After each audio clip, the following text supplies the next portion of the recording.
The results of the negotiations in Riyadh are being published. Russia agrees to a ceasefire in the Black Sea, but with a big caveat. And we'll talk about this in this short video.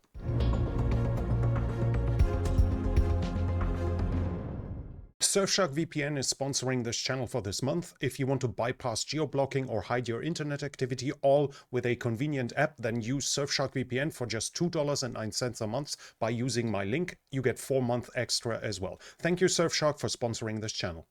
The result of the negotiations in Riyadh, where the US delegation spoke with the Ukrainian one on Sunday and with the Russian one on Monday, is a ceasefire on the Black Sea. So far it is not in effect yet, but it's expected to go into effect fairly soon.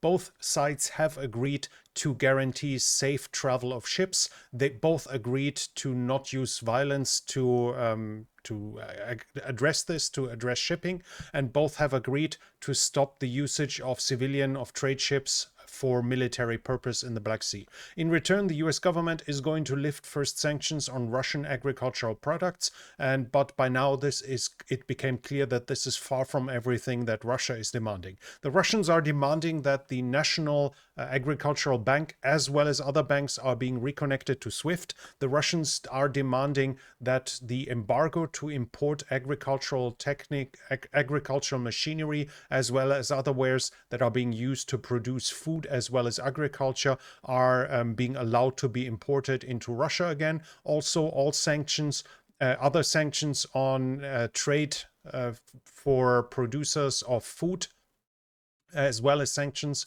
against the insurance of ships, are to be lifted in context with this ceasefire. The Russians also want the sanctions to be lifted against harbors as well as against ships under Russian flag that are transporting items like fishery products. To summarize, Ukraine, that fought to open the grain corridor by itself, that was able to push the Russians away, is getting a ceasefire at a time where the Russians can only fire ballistic missiles, cruise missiles, and drones against harbors, but cannot interfere effectively against shipping on the Black Sea anymore, as their Black Seas fleet is basically defeated by the Ukrainians as of now. Russia, on the other hand, is giving in basically nothing. They accept that they won't fight on the Black Sea, which they can't even anymore because they have been defeated. And in return, they are getting economic easements.